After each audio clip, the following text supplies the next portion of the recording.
जिंदाबाद जिंदाबाद जिंदाबाद गौतम भाई जिंदाबाद जिंदाबाद जिंदाबाद गौतम भाई जिंदाबाद जिंदाबाद जिंदाबाद बीजेपी जिंदाबाद जिंदाबाद। बोरीगुमा माटी होची बाबा भैरवंक आशीर्वादर पवित्र प्लावन भूमि।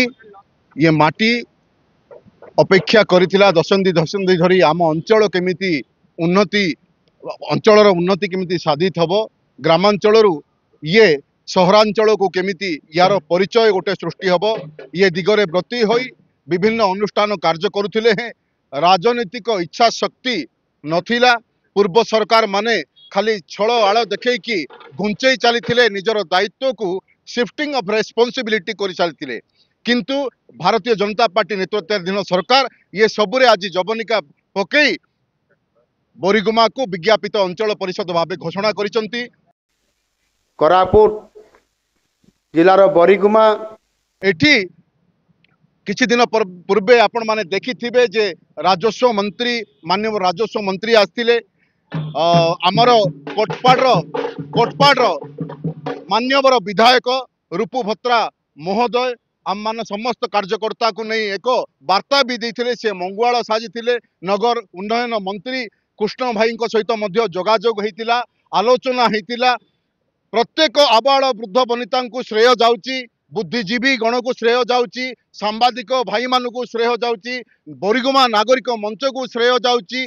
किंतु दशंधि धरी जो राजनैतिक इच्छा शक्ति नथिबारु जो पूर्व सरकार माने बोरीगुमा को अवहेलित करथिले, पददलित करथिले, लांछित करथिले, उपहासित करथिले, सेमानंकु बोरीगुमावासी केबे क्षमा देबे नाही।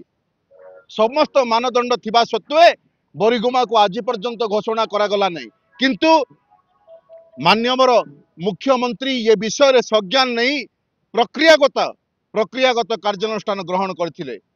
समस्त सांविधानिक प्रक्रिया दे गति करी आज बोरीगुमा एनएससी घोषणा हो सारी। आपण मानकु बहुत बहुत साधुवाद दूची। मो सहित उपस्थित थिबा भारतीय जनता पार्टी समस्त कार्यकर्ता, जे अनुभवी कार्यकर्ता, अभिज्ञ कार्यकर्ता, भारत मातार सुयोग्य संतान जे माने अहरह प्रति हुई ए दिगरे कार्य करथुले, समस्त को हृदयर कोणरू अनुकोणरू मो धन्यवाद जणाउछि।